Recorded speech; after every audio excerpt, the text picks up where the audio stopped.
In simple terms, we break it down.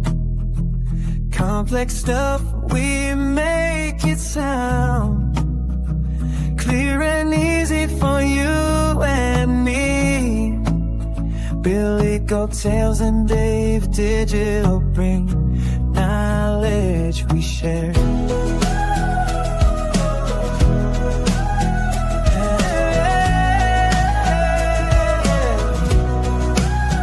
In simple terms, we're everywhere.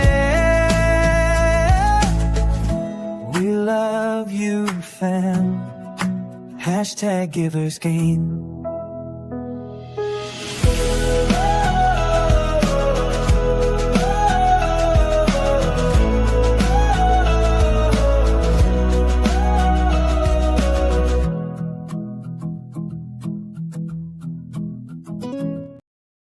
Good morning, goats, and welcome to the Simple Terms Podcast, where we take complex topics and we break them down into simple terms.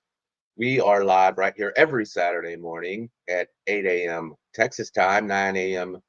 Eastern Standard Time, right here on the BillyGoatTales network, where our philosophy is givers gain. It's good to see everybody in the morning. Put a 1 in the chat if you can hear me and all the sound is good.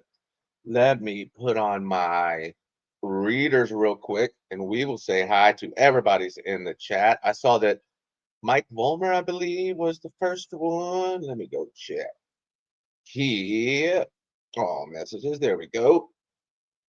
Oh, doesn't show me everything. We got Curtis Hill at the top. Chris Klein is in the chat. Good to see you this morning, Chris. I saw you last night going back and forth with the Nightbot. I'm glad that you guys could end up as friends.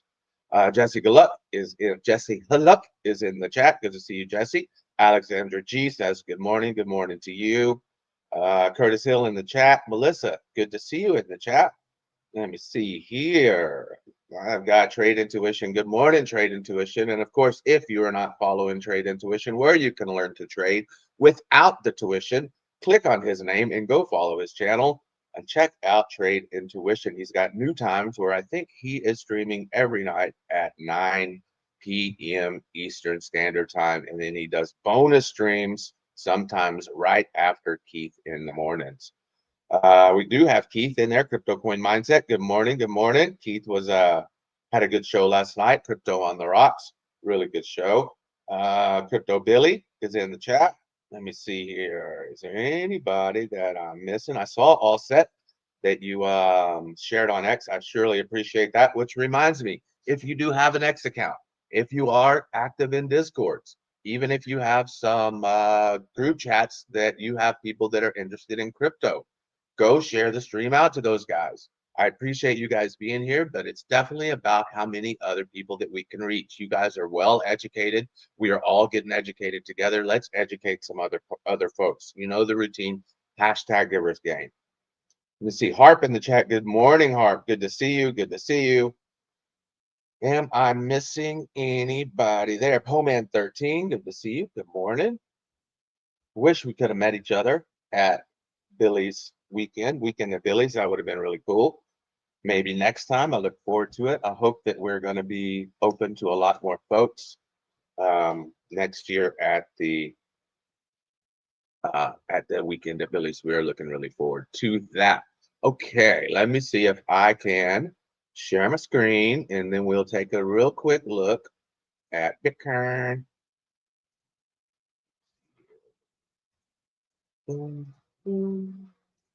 Oh, all righty. So, Bitcoin, my goodness, Bitcoin. Okay, so you could see, I don't know if you guys can see that, but I'll show you. Little transparency here. Ouch, stopped out, and now looking for a trade. So it's been a while. I am looking for good trades. I keep coming in thinking that that's the bottom, and it has not been the bottom. Of course, we manage our risk just fine. These aren't big losses. None of them are big losses. They're just normal losses, just part of the plan. So we're trading Bitcoin, but not in any trade right now.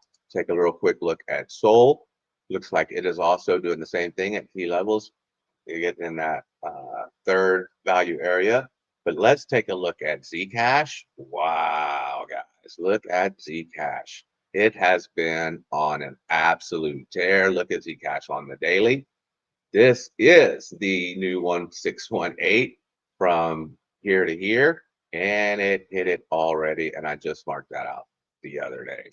So we will be pulling another one whenever it finally pulls back a little bit. I think the 2618 is way up here. We'll have to look at, let's go ahead and pull and see where is that 2618. Let's see, because one of the guys that I really feel like is a really smart guy. Let's see, is that the one? Is it Dan over at the Chart Guys? He says if you hit the 1618, it's highly likely that you're going to hit the 3618. So this one's got it down here, and then 474 and 578. I'm not sure. Maybe I pulled that. One of it's different somewhere else. Either way, that is really, really good for Zcash. And that's what we're going to be talking about this morning. As you guys know, we have been oh, there was one more thing that I want to show you guys. Look at the look at the AI sector. Just killing it. Virtual's up 34%, AIXB up 13%, AI16Z up 23%. Now, don't forget, guys, even though these are up this much, if you go look at it in the bigger picture, I mean, these things are still way down and they're getting new lows. So this pump, I mean, it can be good, but don't let it fool you. Do your own research, find out what's going on. Out of all of them, that one looks pretty good, but they are set. They did just recently set new lows. So just keep your eyes on that kind of stuff. Let's go get it back over to the Bitcoin. Wow, Ondo at 69 cents. Isn't that something? I think Ondo under $1 is an absolute steal, but don't take my word for it. Do your own research. It looks like, I mean, even if it's going to be bearish, it's probably going to come back to the dollar area. So, I mean, that's a really good 50%, 40% gain, even on spot. All right. Looks like, Rusty. Oh, crypto Billy. Let me put on my glasses. I lost them right there on my head. With 20 memberships. Wow. Hashtag givers gain. Everybody is green in the chat. That is amazing. Let's go, crypto Billy. And you know what I want to do? And maybe that's what he wants me to do too. We're going to say, Ryan Smith, good morning. Gear, good morning. Cryptic Crabman, good morning. Sharebear Lurker, Clay the Great, good morning. Crunk, good morning. Joe Kisik, Lurker. DM, Lurker. Sarge, good morning to you, Sarge. TRD Farmer, good morning. Freeway Lurker, Cuddy 204, Lurker. Trade and tuition, awesome. JV, awesome, awesome. Melissa got one, good. Harp got one. Chris Klein got one. Rusty Bot got one. Andy got one. K Diggs got one. Wow, these landed. Good job, Billy. Wow, holy smoke! Thank you, Rusty Bot says. Wow, let's go, let's go, let's go. Great job, Billy. So now what we're going to do is we're going to get into it. It's not super long, and I do have something cool at the end that I want to show you guys. You'll get to see the first iteration of it, or you'll get the first glance. I guess it's not really first iteration, but you guys get the first glance. So Al Jr. in the chat. Good morning, Al. Good morning. I think there's probably some people. Jay Violet, I got you over here. JV. I hope I'm not missing anybody. I hope I saw everybody in the chat. But let's get started here. Let's see what we've got going on. And I'm not sure if you guys did, but if you are in the Patreon, and several of you are in the Patreon, you already got all of these. You got the explainer video, you got the debate, you got the brief, and you got the critique. The critique is really, really cool. That's how I start off with everything. So I take my sources, I drop them in, and then I get it to do a critique on the sources. And then it kind of tells me, hey, look, you're really lacking here. You've done a great job here. Here's some things you might want to go back and look at. And so we do that. We make the changes. Then we come back in. And we do that over and over again until we feel like the critique is simply talking about, maybe it's talking about the complexity of the sources or something like that. So when it's just talking about complexity, that's fine, because that's whenever we can get the guys to come in and break down that complexity for us. Okay, so we're gonna come into here. Let me Welcome know, to the deep dive. guys, if you can Today, hear we're them. really digging into the mechanics. One in the chat, The if you can economic hear. evolution of Zcash. It's one of the big ones, technologically Right, speaking. right. And this isn't just, a timeline. We're looking at the architecture. Right. We want to trace how the protocol went from, frankly, a pretty fragile start with One in the Sprout chat, one in the chat. through these really essential All upgrades like right, sapling, Crypto Billy and said then that he all can the hear way it, to so the I'm gonna big now switch it to the interactive. Alrighty, like I said, this is, I think, around 25 minutes long, just raw. Of course, our questions will extend it. And then I have something, like I say, special for you guys at the end. You know how it works. We are gonna go live. They're gonna ask me who's in the live chat. I'll let them know who else here. I hope I don't miss anybody. I have tried to write it all down. And then if you have questions, ask the questions in the chat. I'll start those questions, and then we'll come back to those questions and get them to answer them. Of course, your questions can be serious or they can be fun. Any of that works in this show. We are here to learn. As you guys know, that's the whole purpose of the show, is that we can get together every Saturday morning. I selfishly want to learn more than what I already know about crypto, so I want to be able to dig in deep. I even want the opportunity to go into other topics if my curiosity so desires. And I love that you guys come along with me. I love that we can do this weekly, and that ensures that each week we will be learning something new. Okay, let's get going. I'm excited about this one. Zcash, let's dive in. Welcome to the deep dive. Today, we're really digging into the mechanics, the economic evolution of Zcash. It's one of the big ones, technologically speaking. Right. And this isn't just, a timeline. We're looking at the architecture. We want to trace how the protocol went from, frankly, a pretty fragile start with Sprout through these really essential upgrades like sapling, and then all the way to the big economic changes under Canopy. And the key question is why, right? Why all these major updates? Well, it boils down to complexity. Zcash is trying to do something incredibly ambitious, Bitcoin-like payments, but with total privacy using ZK snarks. Zero knowledge proofs. Always sounds like magic. It kind of is, but that cutting edge crypto, it needs constant checking, constant refinement. Our sources really lay out how, vulnerabilities and a sheer inefficiency in those early designs force these fundamental overhauls for security, for scalability. Exactly. So what we want to give you today is that practical knowledge. Like, what are the critical things you need to know for compliance? What's the real difference between Sprout and sapling security? And a big one people ask, where does the development money actually go now? Yeah, that funding model changed quite a bit. Right. This is essential stuff if you hold ZEC, if you build on Zcash, or even if you're just tracking privacy tech in general. And before we jump into the very first architectural hiccup, let's just say hi to everyone tuning in. Oh, yeah, absolutely. Oh, hey, our listener wants to join in. What's up? Perfect. I'm Dave Digital, host of the Simple Terms podcast, and we are live right now on YouTube, simulcasting on X. And I want to say good morning to you guys. Thank you for coming. But I also want you to say hi to our live chat. We have Mike Vollmer. We have Jesse Haluk. We have Chris Klein, who last night went back and forth with Nightbot, but I believe that they are now very good friends. We have Curtis Hill. We have All Set Miner. We have Crypto Coin Mindset, who came fresh off of Crypto on the Rocks last night. That's Keith. We have Crypto Billy, who is the founder of BillyGoatTales. We have Melissa One Love, aka Missy. We have Trade Intuition, where you can learn to trade without the tuition. We have Harp. We have Poman 13. We have Rusty Bot. We have Al Jr. We have Jay Violet. We have Bullduck, and we have French Toaster. The best toasters are French toasters. If you will, say good morning to them, and then I would like for you to go ahead and do the plugs, and then let's get right into it.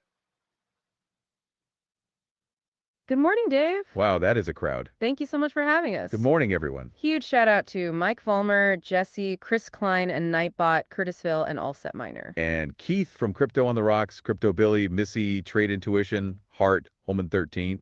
Also, Rusky Bot, Hal Jr., AJ Violet, Bulldog, and French Toasted. It's fantastic to have such a supportive live community joining us. It really is great having you here. We were just about to shout out BillyGoatTales. So, yes, to get your full attention, let's do the plugs right now, as you requested, Dave. Okay, this seems like a good spot to give a quick shout out to our home base, BillyGoatTales.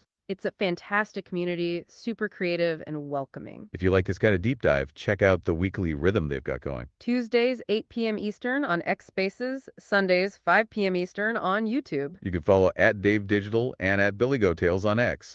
Links for all that are in the description, of course. And speaking of support, we try to keep the show relatively light on ads. If you appreciate that, we do have a few free spots available on our family tier Patreon. The link for that is in the description if you're interested. Every bit helps keep these deep dives going. Okay, that's the plugs done. Now let's get right into the architecture, starting with the very first architectural hookup. Absolutely. Okay, let's unpack this. Starting right at the beginning. Sprout. So the very first version of Zcash used the zero cash protocol design. And in that initial setup, before Sapling came along, all the transfers, whether we were going from a transparent T address to a shielded Z address, or just moving funds within the shielded pool, it was all handled by this one thing called the join split description. That's right. The join split was sort of the engine for privacy back then.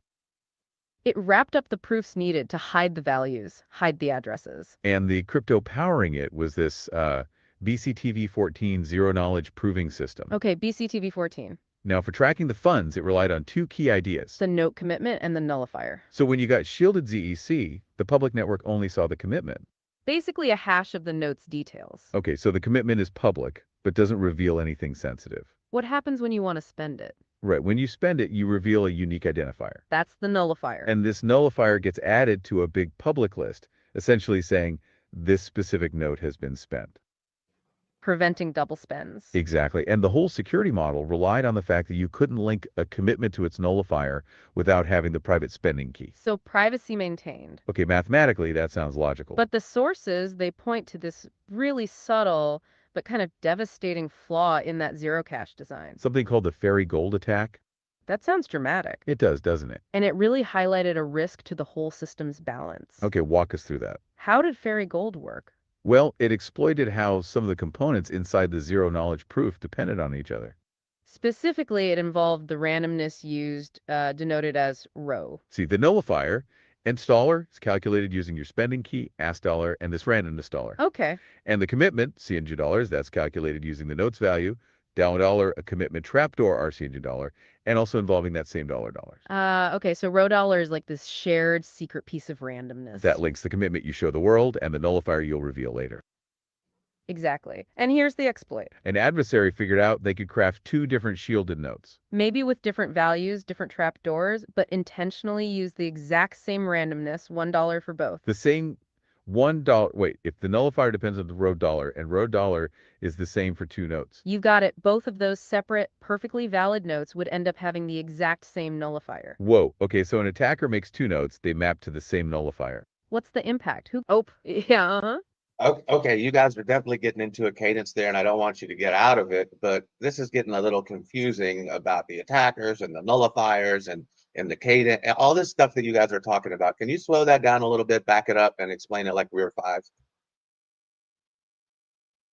That is a fantastic request. We absolutely love it when you jump in. And we are happy to slow down. That's why we do this live, you know? Let's use an analogy to make this super clear. Okay, let's unpack this. Like we're playing a game with secret tokens. Imagine Zcash shielded funds are like special envelopes. We'll call them notes. When you get a note, you put it in a mailbox. That public mailbox is the commitment we talked about, the CM dollar. It's proof the note exists, but no one can see inside it. Now, inside your note envelope is a special secret ticket. That secret ticket is the nullifier, $. It's the only key that says I spent this specific note. When you want to spend the note, you open the envelope and toss the nullifier ticket onto a big public board. Everyone sees that ticket and knows that note is gone forever. Okay, so where does the fairy gold attacker come in? The problem was how those envelopes were designed in the old Sprout system. The note's unique identifier, the nullifier ticket, was created using two main things. Your secret spending key and a little bit of shared randomness, rho. Think of rho dollar as a special stamp used to seal the envelope and the nullifier ticket inside. The fairy gold attacker figured out they could make two envelopes, note A and note B. They kept the exact same stamp, rho dollar, for both note A and note B. Because the stamp rho was the same, the two notes ended up with the exact same nullifier ticket inside. A unique looking ticket, but it's identical in both envelopes. The attacker keeps note A for themselves, and they mail note B to an unsuspecting victim. The victim gets a perfectly valid envelope. The commitment looks fine. It's fairy gold. But when the attacker decides to spend their note A, they open it and put the nullifier ticket on the public board. Because the victim... Yep, go on. Ah, fairy gold. So this is like back in the day when an old gold miner would find pyrite or fool's gold. Is that what they're talking about here? That is precisely the origin of the name. That's a great connection. They actually cite the Celtic legends of fairies paying mortals in what looks like gold. But then it quickly turns into leaves or gingerbread. Exactly. It looks valuable and valid when you receive it. Like fool's gold or pyrite, which is worthless iron sulfide. The problem isn't that the note was fake, it was real ZC. But the attacker made it so spending one note instantly invalidates the other. It was a beautiful transaction when the victim received it. But the moment the attacker spends their note, The victim's gold turns to leaves. because the victim's note B has that identical nullifier ticket inside, The network sees that ticket is already spent. it instantly invalidates the victim's note B. Even though the victim did nothing wrong, their funds disappear. Nullified out of existence because the attackers spent their own related choice. That's the fairy gold attack. The fix, which came in later versions, was to ensure that randomness $, is always unique. They made sure that stamp is different for every single note. Does that connection back to fool's gold make the attack clearer now? We can connect that back to the actual system now. The victim receives it. It looks purposely fine on the surface. But then the attacker spends their own note. Right. When they spend their note, they reveal the nullifier associated with it. But since that nullifier is shared, It instantly invalidates the victim's note, too. even though the victim didn't authorize anything. Exactly. The victim's note, which... Oh, yeah, Perfect. Please stay on track. I definitely want you guys to get through everything detail by detail. But basically, so what happens is one person gets real gold, another person gets full gold, and as soon as the person with the real gold spends the real gold, the fool's gold automatically disappears. Am I understanding that in layman's terms? Yes, that is a perfect layman's terms summary. absolutely nailed it. One person's spending action destroys the value of the other person's coin. You got the core mechanism exactly right. It's all about that shared nullifier ticket we talked about. Once that ticket is put on the spent list, any note with that same ticket is instantly useless. Even the victim's note, which was perfectly valid when they received it, suddenly becomes unspendable. Because its nullifier is now on that public spent list. That completely broke the idea that my money is my money. Man, that's so sneaky and very aptly named, using that fairy gold analogy. It showed a weakness, not in the pure math of the zero knowledge proof itself. But in the implementation, how that randomness for $, was used in the real world application. It really is. You need more than just a correct proof. Wow. Okay. Cryptography is hard. You need defenses against these subtle interaction attacks like the one we just described. Which brings us right to the crucial point for anyone listening today. Because the original Sprout shielded pool was built on this potentially flawed architecture. Zcash had to take drastic action and completely sunset it. So what's the absolute must-know takeaway for users right now? The Sprout pool is closed. Forever. There was a network upgrade rule, ZOOP 211, that came with the Canopy upgrade. It specifically switched off the ability to send new value into that old Sprout pool. Why? To stop any more of those fool's gold type issues from happening? Precisely. To quarantine that old system and prevent any further exploits or balance problems. Okay, so the action item is crystal clear. Do not, under any circumstances, send ZC to an old Sprout address anymore. Those are the old dollar addresses, by the way. Correct. If you do, that value is basically locked away forever. You can't move it into the current shielded pool's sapling or orchard. It's effectively gone, unreachable. It's truly fool's gold now. So always double check you're using a modern sapling or orchard shielded address. That's like baseline compliance now. That is super important. Yeah, fixing the fairy gold was necessary. But the bigger reason for the massive sapling upgrade was the risk in the BCTV14 proving system itself. It was groundbreaking for its time, but it had fundamental security issues. Okay, what was actually wrong with BCTV14? What kind of risk? The core problem was something called knowledge soundness violations. Put simply, researchers discovered BCTV14 could, theoretically, allow someone to create proofs that looked valid. But for transactions that didn't actually balance correctly. Meaning they could create ZC out of nothing, right? Potentially, yes. Minting new coins without corresponding inputs. That's like the cardinal sin for any cryptocurrency. It undermines the entire value proposition. Absolutely.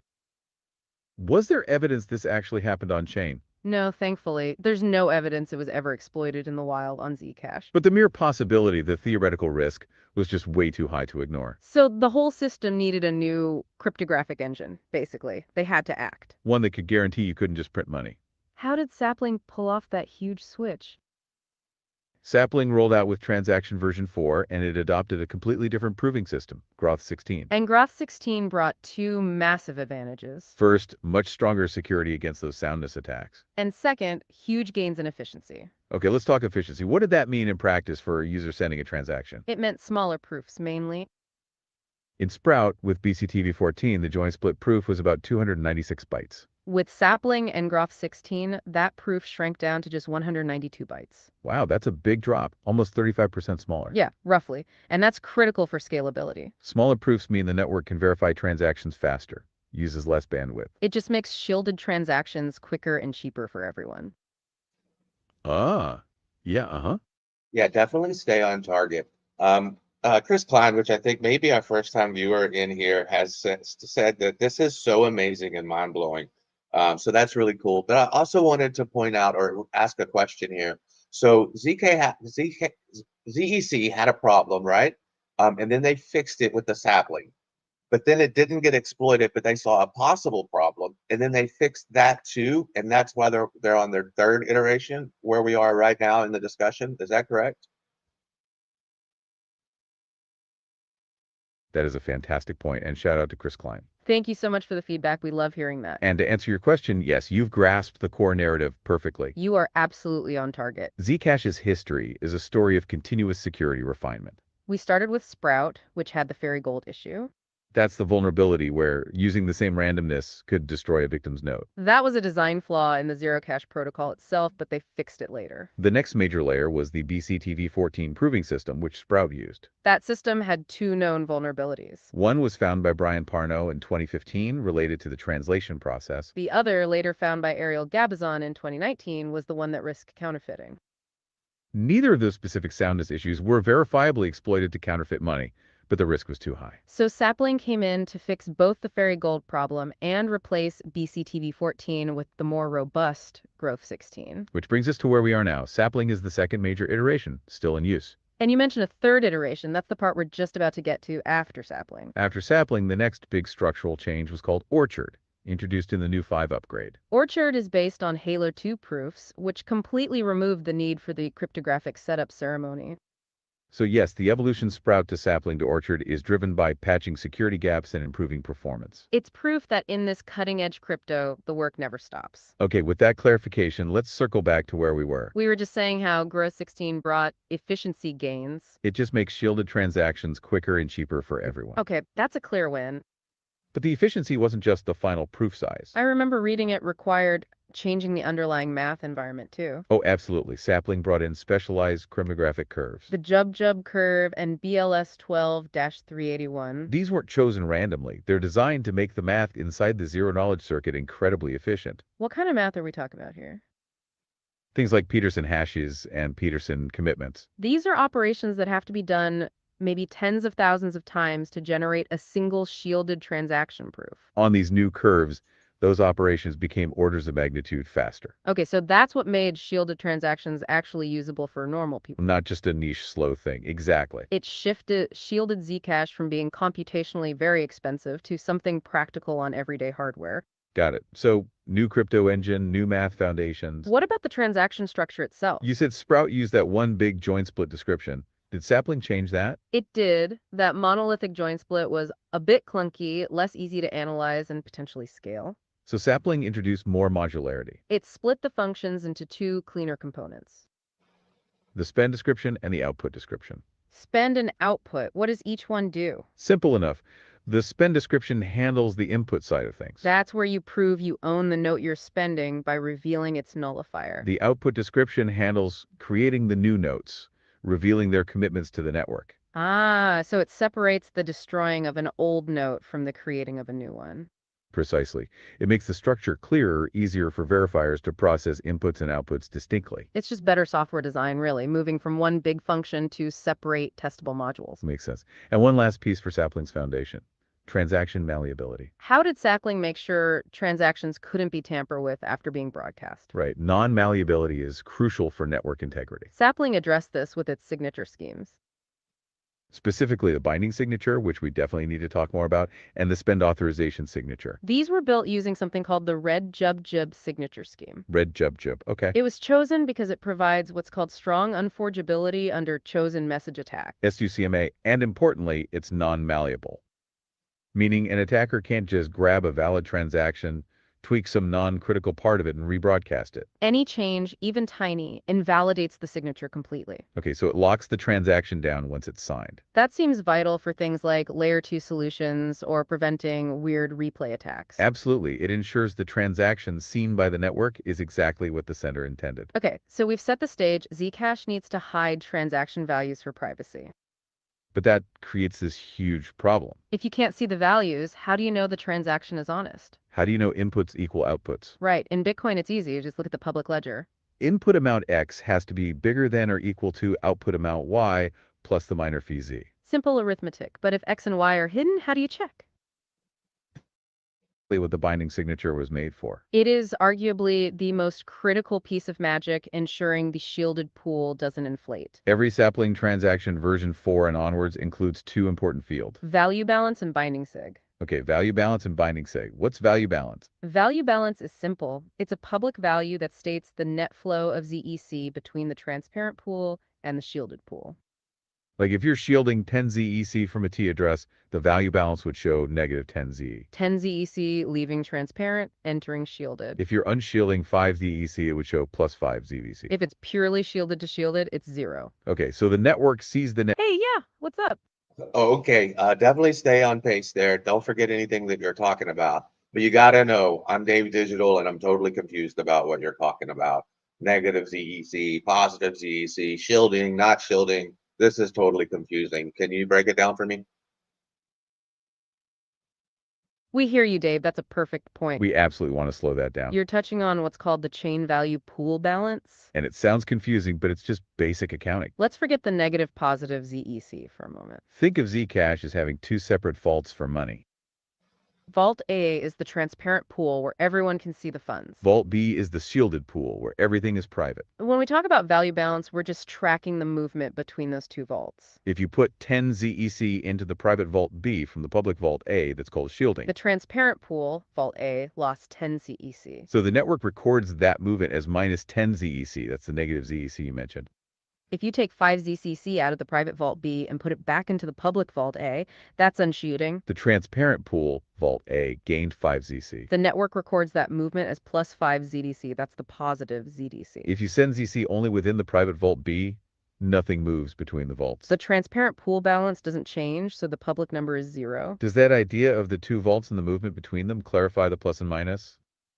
We can keep using that analogy as we finish this section. Perfect. So the network sees that net difference, but not the actual shielded amounts changing hands within the private vault. How does the binding sig then prove those hidden amounts balance out correctly inside the private vault? This is where the zero knowledge proof comes in again. The binding signature is essentially a proof that the person creating the transaction knows the secret randomness used. Specifically, the randomness when creating the Peterson commitments for the input notes values and the output notes values.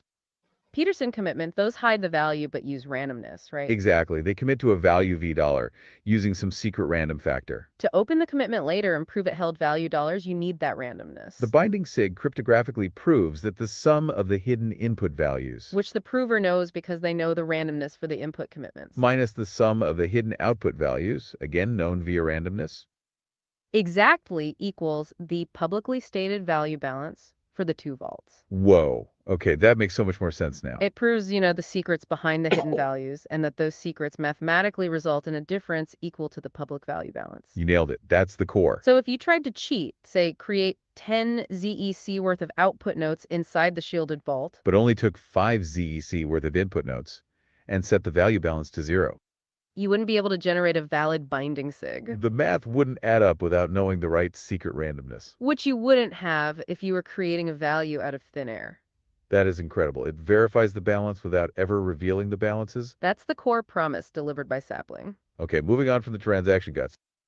Sapling also revamped how users manage their keys, right? Made it more sophisticated. Massively so. The old Sprout addresses used that traditional base 58 check encoding. Sapling and everything since uses Betch32 encoding. It looks different, more efficient error checking. But the big change was formalizing different keys for different jobs. Separation of concerns. Right. Essential for security and usability, I guess. Let's break down those main sapling key types. Okay, first and foremost, you have the spending key, ask dollars. This is the master key. It authorizes spending. It derives the nullifier. You guard this with your life. Got it. Keep ask dollar safe. What else? Second, derived from the spending key, is the incoming viewing key, $5. This key is really useful. It lets you, or maybe an auditor, scan the blockchain and detect any notes sent to your address. You can see the incoming funds, decrypt the memo field. But you can't spend with it. Correct. Crucially, the iDollar cannot authorize spending. So you can monitor your incoming transactions, sync your wallet balance, without ever exposing the key that can actually move the funds. Big security win. Yeah, that makes a ton of sense. Okay, spending key, incoming viewing key. What's the third one? The third one is the outgoing viewing key of dollar. And this one's pretty clever. It lets you scan the blockchain and identify transactions that you sent. It helps you reconstruct your own sending history. Why would you need that? If you send it, don't you already know? For personal records, maybe. But think about businesses or compliance needs. Imagine needing to prove to an auditor or tax authority that you sent a specific payment. The off dollar lets you do that proof of payment. You can show your outgoing transactions without revealing anything about who sent you money. Ah, I see. It provides an audit trail for your actions while still preserving your receiving privacy. That's a really neat distinction. It's a powerful feature for balancing privacy with accountability needs. That separation was a huge leap forward in key management. And speaking of information within transactions, Sapling also formalized that memo field. Oh, yeah. Uh-huh. You guys are doing a really great job. I don't want you to lose your place. I want you to stay right on track. But I do want to say good morning to a couple more people that have joined our chat. We have Gear that has joined the chat. And then we have JR. You remember JAYARR. JR has also joined the chat. I would like for you to say good morning to them. Maybe give a quick summary of what we've talked about so far, and then catch back up with your place and continue where you left off. That is incredibly kind of you to say, Dave. Thank you so much for the feedback. And we definitely want to welcome the new folks. Good morning to Air. Welcome to the deep dive. And good morning to Junior. We're glad you could join us live. For those just tuning in, and for the benefit of Air and Junior, we'll do a quick recap. We're tracking the evolution of Zcash. Oh, go for it. Yeah, please stay on the recap and stay where your place is. But you called JR Junior, and his name is JR, like JAYARR. He's not a junior. So can you say good morning to JR? Oh, thank you for the correction. We really appreciate that. Apologies to Junior for mispronouncing your name. Good morning, Junior, with that specific spelling. We're so glad you're here. Let's get that recap done now. We're tracking the evolution of Zcash architecture and economics. We started with the first version, Sprout, It was plagued by subtle flaws like the fairy gold attack, which we explained using the fool's gold analogy earlier. where an attacker's spending action could invalidate a victim's otherwise valid coin. This forced the massive upgrade to Sapling, which is iteration number 2. Sapling brought in a new crypto engine, Gralt16, which is more secure and way more efficient. It also introduced the crucial binding signature. This is the cryptographic proof that ensures hidden inputs and outputs balance correctly. Meaning nobody can print money out of thin air in the shielded vault. And we're just wrapping up discussing the key management overhaul. Sapling introduced specialized keys, the spending key, the incoming viewing key. And the outgoing viewing key, which helps you create an audit trail for your own sends. That separation was a huge leap forward in key management. We also noted that Sapling formalized that memo field. Exactly. Zcash transactions now have a dedicated 512-byte memo field. It allows standardized communication between the sender and receiver. Payment references, accounting codes, whatever you need. It's a really useful feature baked into the protocol. All right, so Sapling fixed a lot of the core crypto, made things more secure, more efficient. But Zcash also needed a plan for its long-term economic health, right? Especially around funding development. That's where the Canopy upgrade comes in. It marked a big shift away from the original funding model. Yeah, that original model was the founder's reward. For the first 4 years of Zcash, a slice of every block reward Was automatically sent to a specific list of transparent addresses. These were controlled by the founders and the groups that bootstrapped the project. The groups that bootstrap the project. Multi-sig addresses. Yes, P2SH multi-sig addresses requiring multiple keys to spend, It was seed funding. But it was always planned to end, wasn't it? Correct. It had a fixed duration. The canopy upgrade was the precise block height where that founder's reward distribution just stopped. Which naturally leads to the big question. Okay, the initial funding ran out. How do you keep funding the incredibly complex work needed for a project like Zcash? The research, the development, the security audits. Exactly. Relying on donations alone is tough for core infrastructure. So the community and core teams proposed and eventually activated ZIP 214. This fundamentally changed how the block subsidy is split after the founder's reward ended. Okay, VIP 214. How does it work now post-canopy? The model's pretty clear now. 80% of the newly mined ZEC in each block goes to the miner. The remaining 20%. That's automatically directed by consensus rule into specific funding stream. Hard-coded into the protocol itself. That's interesting. It's not like a discretionary treasury vote every few months. Right. The consensus rules mandate this 20% split. It provides stable, predictable funding for ongoing development and ecosystem support. So let's break down that 20%. Where does it go? Okay, ZIP 214 laid out 3 specific streams. First, the Electric Coin Company, ECC. They do a lot of the core protocol engineering, They receive 7% of the total block subsidy. which is 35% of the 20% dev fund. Okay, 7% to ECC. Second, the Zcash Foundation's VF.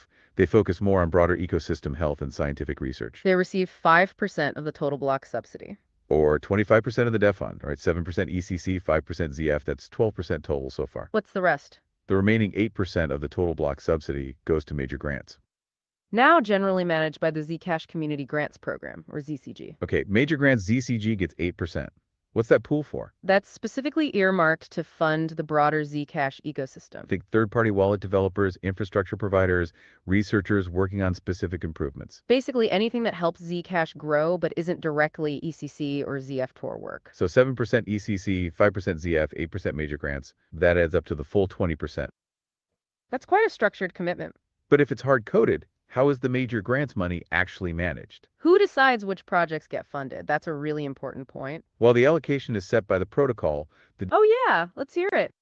Yeah, stay right where you are and definitely don't lose your place. But we had Crypto Billy has gifted 30 memberships, and we want to say thank you very much for gifting those memberships to our YouTube community. And Randy Abite got one, Infinite Team TA got one, another Randy got one, JB got one, Crypto.L got one, Wayne C got one, and JR got one, French Toaster got one, Al Jr. got one, and Karam got one. that is amazing, Dave. Oh wow. A huge thank you to Crypto Billy. Gifting 30 memberships, that is incredible support. That is just phenomenal generosity for the community. We want to say thank you to Randy and Infinite Team Time And another Randy and JB and Crypto About Elk and Wayne C. Jr., French Toaster, Al Jr., and Coron. You all got memberships. That is fantastic. Thank you, Crypto Billy, for making that happen. That's the power of this live community. It really is. That energy is infectious. We appreciate you shouting that out, Dave. And we are right on track. We'll pick up exactly where we left off. We were just about to answer the question of how that 8% major grants fund is actually managed. Right. Who decides which projects get funded from that stream? We were saying that while the allocation is set by the protocol, The distribution of that 8% major grants fund is handled by a separate entity. that's the Zcash Community Grants Committee. They operate as an independent nonprofit. Ah, so there's a governance layer on top for the grants part. Exactly. The ZCG committee sets up application processes, They review proposals from the community and they decide how to allocate that 8%. based on criteria aimed at benefiting the ecosystem. And all 3 entities, ECC, ZF, and CCG, are expected to be transparent. They have to show how they're using these protocol funds. The community needs to see that the money is going towards development and security, Okay, so it's not a free-for-all. There's structure and oversight. especially for that grant portion, which funds people like Crypto Billy. It's an interesting contrast to systems that rely purely on volatile treasury votes. Zcash baked in stability for core functions, The idea was to guarantee that essential work, like security audits, doesn't get stalled. not just because of market downturns. It provides a baseline. Now let's shift gears slightly, but stay on network stability. Zcash's proof of work mechanism, it has a unique way of adjusting mining difficulty. Compared to Bitcoin, say. Oh yeah, very different. Bitcoin adjusts its difficulty roughly every 2 weeks. Based on the time it took to mine the previous 2016 blocks. Zcash uses an algorithm based on DigiShield v3 and later v4. That adjusts the difficulty after every single block. Every block, wow. Why so often?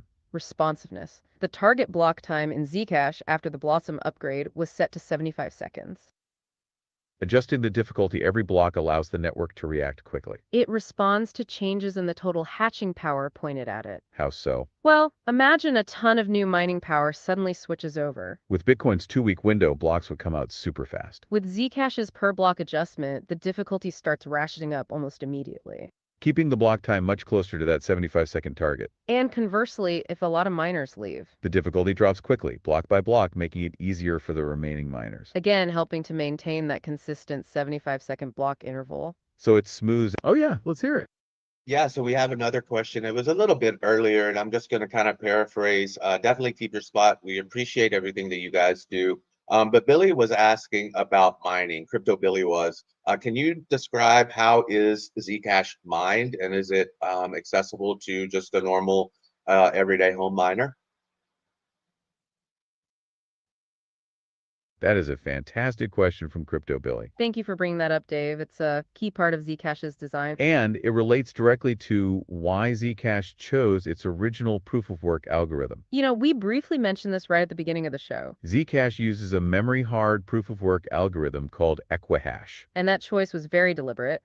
Equihash was explicitly designed by Alex Burikov and Dmitry Kofratovich. It was intended to be resistant to the specialized custom hardware. Things like ASICs or application-specific integrated circuits. Right. The problem Bitcoin faced was mining centralization around these very expensive machines. ASICs made it almost impossible for a normal person with a CPU or GPU to compete. Equihash, on the other hand, requires a large amount of fast memory.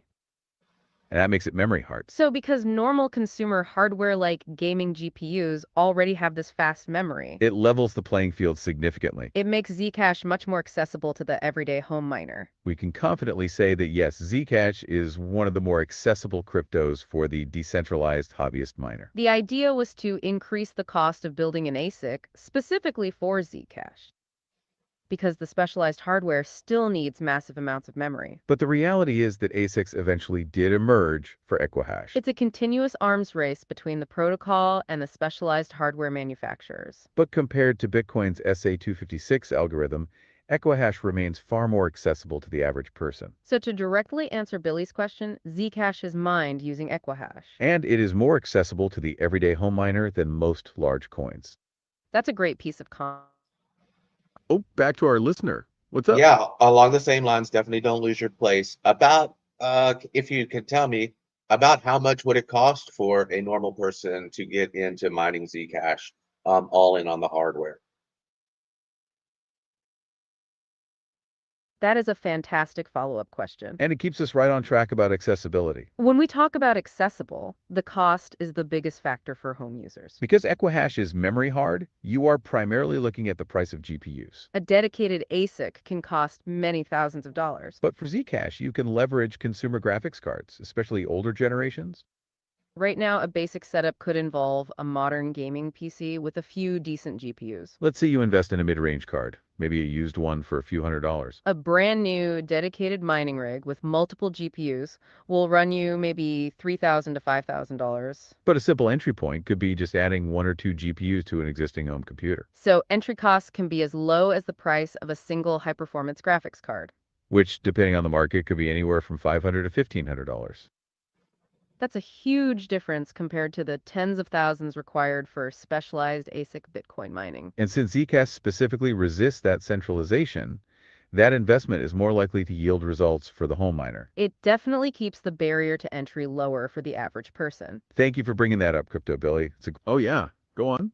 Great answer for Crypto Billy. And definitely, I'm not saying that Crypto Billy is old, or if that I'm not saying that he's a boomer.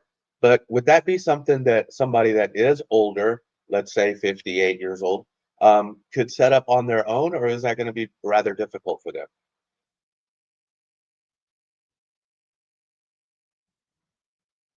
That is a wonderful and incredibly thoughtful question. That's a great point about accessibility that goes beyond just the cost. You're asking about the difficulty barrier for setup, and that is key. The short answer is yes, absolutely. A person of any age, including someone 58 or older, can set up a Zcash mining operation. The main barrier is usually the initial hardware assembly. Building a multi-GPU rig is essentially building a custom PC. If the person is comfortable with basic computer assembly, it's very manageable. If they prefer plug and play, there are pre-built mining systems available. Though those come at a premium, that simplifies the physical setup. The software side is usually managed through user-friendly operating systems. And most mining software has simple graphical interfaces now. It's far less complicated than the command line interfaces of a decade ago. And honestly, the best part is the Zcash community support. There are countless tutorials, forums, and communities like this one that help beginners troubleshoot. So while there is a learning curve, it's certainly not insurmountable. It's designed to be accessible to hobbyists, not just engineers. The technical difficulty is manageable, especially with the right guides. That reinforces the spirit of decentralized mining. Great piece of context. Oh, go for it. So Billy had a reply to me, and it looks like he says, "Hey, I have 4 miners going. How many do you have?" But will you remind Crypto Billy that miners aren't really going if they're just sitting on your desk and not plugged in? And then please continue where you left off. That is fantastic engagement from Crypto Billy. It sounds like he is having a great time in the chat. And we absolutely appreciate the friendly competition. But you're right, we do need to remind him of the operational definition of a miner. Crypto Billy, for those 4 miners to be going, they need 2 things. First, they must be plugged in. And second, they must be actively solving those equihash puzzles. They must be using that fast memory we talked about. Essentially, they need to be contributing hash power. Because if they're just sitting pretty, no ZEC is being found. That's the difference between hardware ownership and active participation. We're glad to hear he has 4, though. That's a good setup. We wish him the best of luck in that mining competition. Okay, let's circle back to where we left off on network stability. We were talking about that fast difficulty adjustment mechanism. The one that smooths out the block production rate. More predictable issuance, faster confirmation times on average. We mentioned the algorithm is quite sophisticated. It looks at the timestamp median of recent blocks. It applies some damping factors so it doesn't overreact to single outliers. But the end result is remarkable stability in block production. It's kind of an underappreciated part of Zcash's operational reliability. That's really interesting. Consistent block times are pretty important. So we've covered a lot of ground today. We traced Zcash's evolution, really its identity, through these major upgrades. Yeah. Yeah, before we wrap it up, and I show the chat something really special, I want you to answer a question for me, and probably that's in everybody's head. So Zcash, ZEC, has been around for a long time. It sounds like very similar to the amount of time that Bitcoin has been around. Why has it taken so long for Zcash to catch on? And why is it just now catching fire and everybody is paying attention to it?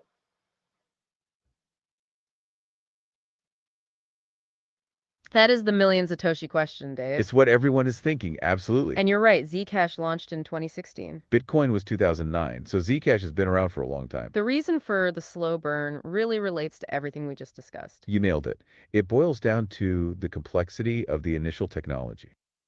Bitcoin was released with a fundamentally simpler public by default ledger. Zcash, right from the start, was trying to do something much harder. Implementing true, verifiable anonymity using ZK snark. That initial tech, Sprout, was groundbreaking. But as we covered, it was complex, inefficient, and potentially fragile. Remember the fairy gold analogy.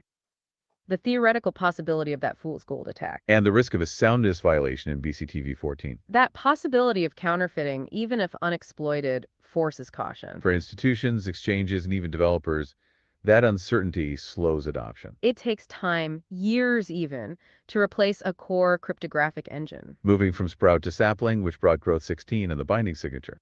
That was a massive undertaking for the core developers. This slow burn was the necessary time spent hardening the system. Now, why is it catching fire now? Because the protocol has finally reached a level of maturity and assurance. Sapling fixed the core crypto vulnerabilities. The move to Orchard, which we just touched on, removed the biggest liability, the trusted setup. Halo 2 proofs eliminated the need for ceremonial secrets. That is a huge selling point for critical infrastructure. It's easier to audit, easier to trust, and much more scalable now. Also, the economic stability we just covered, the ZP214 funding model. That guarantee of continuous well-funded development. That makes big players feel safe investing resources in building on Zcash.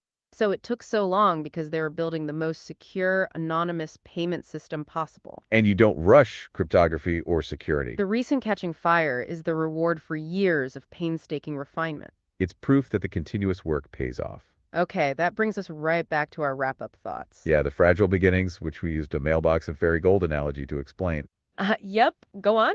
Yeah, right before you get to your wrap-up thoughts, we do have one fun question in the chat that Bullduck asked a little bit earlier. He said, "When Lambo?" That's the number one question in Web3.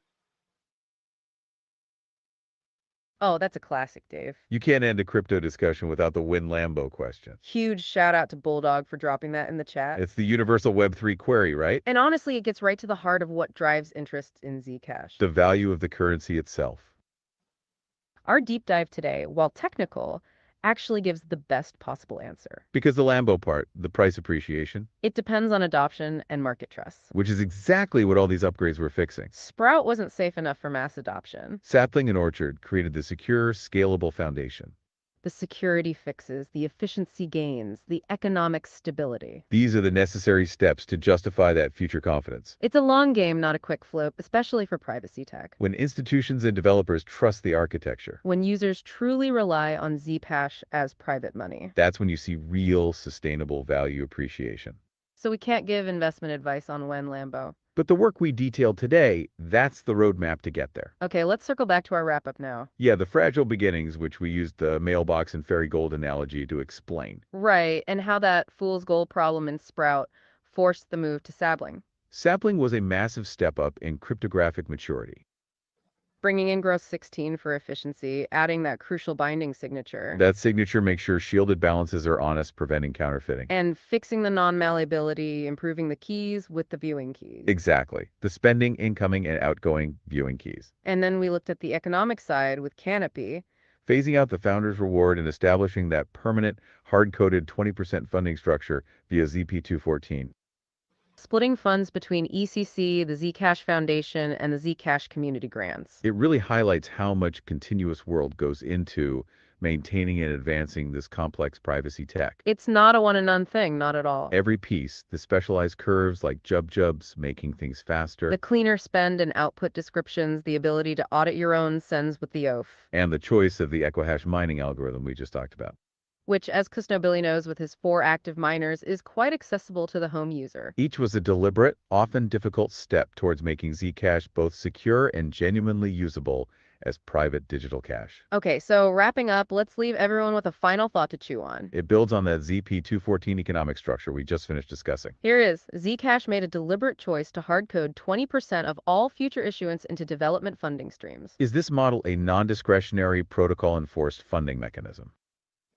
That explicitly prioritizes ongoing core development, security, and research. Ultimately, a more robust path for long-term technological advancement and security. Compared to governance models that rely solely on, say, periodic community votes for treasury spending or unpredictable grant cycles. That's a great question. Does predictable funding lead to better tech in the long run? Something to think about. Hey, keep dropping questions in the chat if you're live. We'll stick around for a bit. Oh, yeah, Sure, I'm glad that you're going to stick around for a bit, and I really appreciate that wonderful breakdown of Zcash. We definitely understand it a lot more than we did before.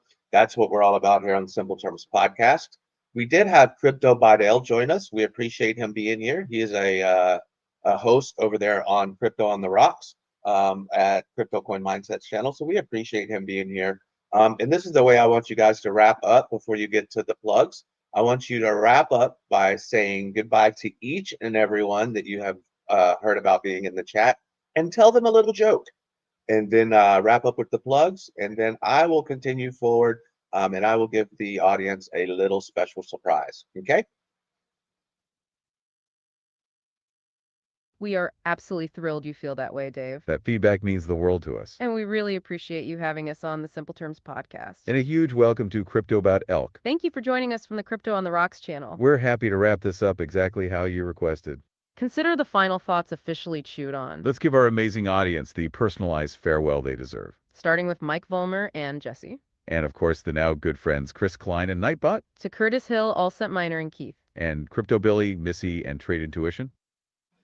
To Hart, Homan 13, and Rusty Bot. Al Jr., AJ Violet, Bulldog, and French Toasted. A special welcome again to Air and Junior. And to Karan and Infinite Team Top. Thank you all so much for tuning in live today. You've made this entire conversation so much better.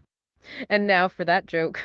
Why did the Zcash miner break up with a transparent address? I don't don't know why. Because it kept revealing all its assets. Ooh, that's a good one. A little crypto humor to end the show. Yeah. Remember, if you couldn't keep up with all the concepts, We encourage you to check out the replay. and for the replay viewers, jump in the comments. Are you bullish or maybe cautious about Zcash's roadmap from here, and why? Let us know your take. We really appreciate Dave Digital and his incredible community for having us.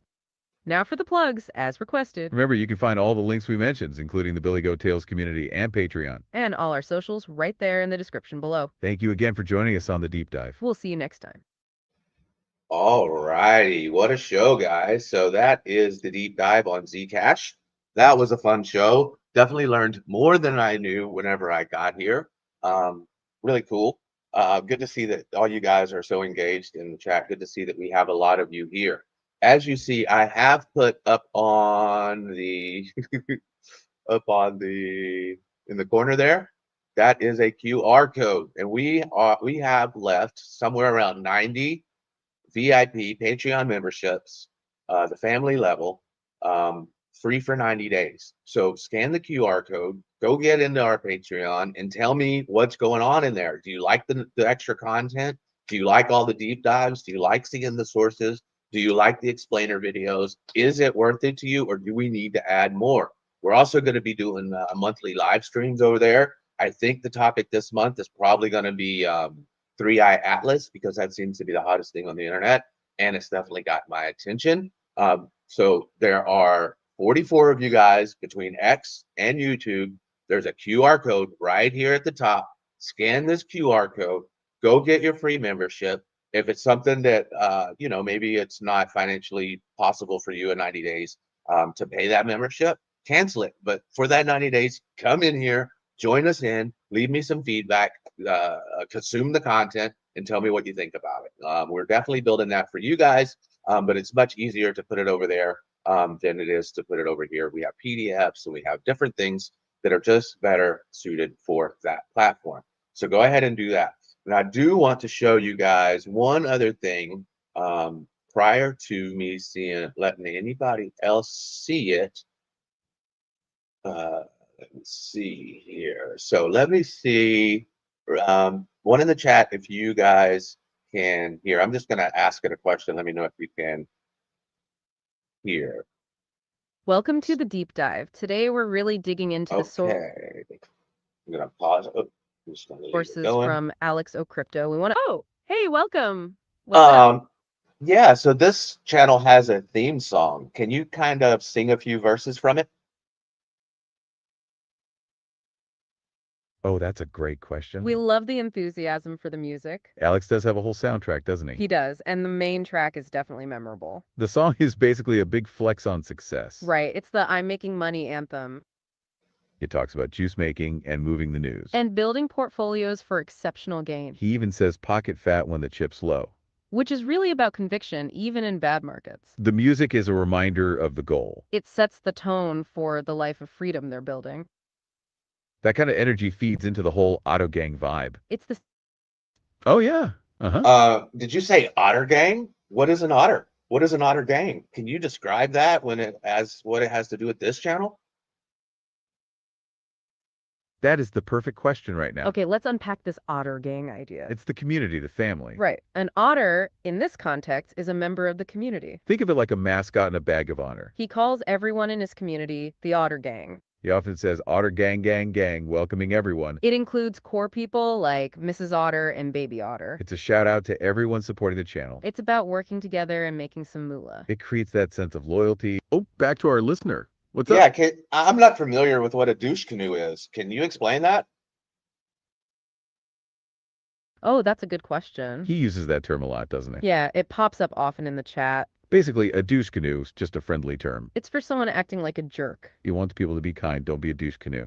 So it's about keeping the community positive. No unnecessary negativity or bad behavior. It sets the standard for kindness in the chat. It reminds everyone that the Otter Gang is family. And families stick together, right? It's about that sense of loyalty and a shared journey. Oh, yeah. Go on. Well, you mentioned family. What days are for family? That is a wonderful question and a very important one. Absolutely. The commitment to family is huge. If you listen to him, he makes it very clear. Saturday and Sunday are strictly family days. He calls it law in the Alexo crypto household. If the little one has had his nap, it is family time. This means he generally does not trade weekends. He's actually very skeptical about trading weekends. He believes weekends are usually more manipulated. He notes that most losses happen on the weekend. It's all about that work-life balance and reset. Going to the spa, touching grass, resetting. It's crucial for good discipline during the trading week. That way he's patient and uses good risk management. For his community and for his family. It's a great... Well, Yeah, thank you very very, very much. One other question. Does the person that we're talking about, does he golf at all? Oh, that's a really fun detail to ask about. He absolutely does golf. He's quite passionate about it, actually. He shared a great story about playing golf at 6 a.m. All righty, that's all you guys are going to get. So that's what's coming up. We're hoping to do a media tour that's very, very, very, very, very specific to each community, very, very specific to each one of the community members, and we're hoping to showcase to what we can do with this type of technology. We're looking really forward to it, and I think this is going to be a fun way to go into each community and to showcase what we can do, and hopefully bring everybody here together on a Saturday morning to learn even more. So you guys, I sure appreciate you guys being here. I'm excited about what we're going to do. If you haven't scanned the QR code, I don't know what you're waiting on. There's 44 people in here. I know there's at least 44 memberships. Go get one of them. Go get one, join in. Like I say, if 90 days, stay in there with me. If the membership is too expensive, it's okay. Cancel it at 90 days. But you guys are the beginnings. You guys are the core. So I want you to come in there and give me feedback, and let's learn together. Tell me, is it valuable? Is it not valuable? And what else that it is that you may need or that we may want in there. So looking forward to that. But you guys know at this point in time, right? You guys know at this point in time, where are we at there? You guys know at this point in time, Saturday morning, you know that it's time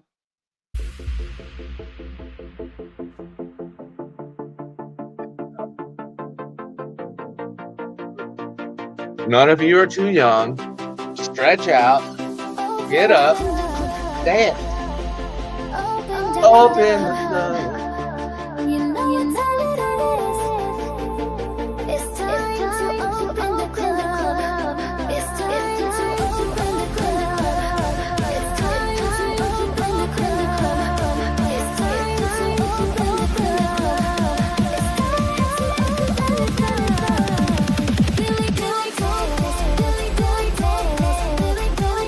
Let's go.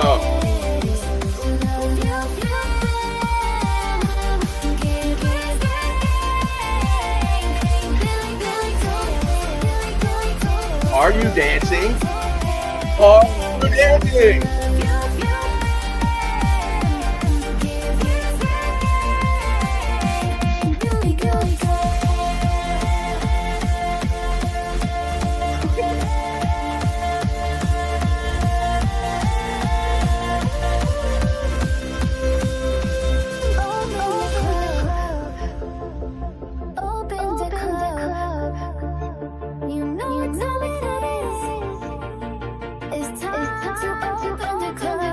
See y'all dancing.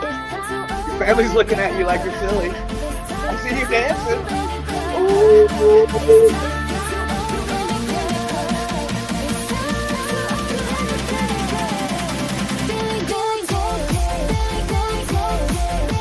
Let's go, fam.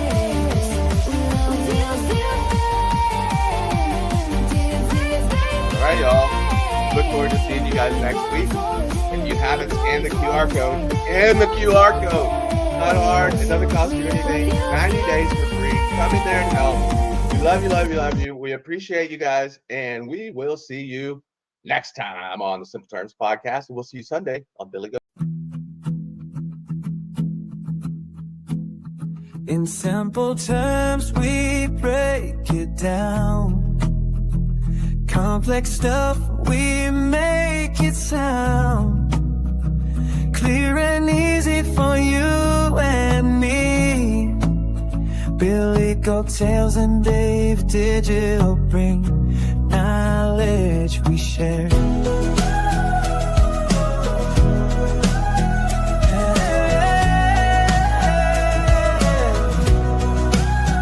In simple terms, we're everywhere. We love you, fam.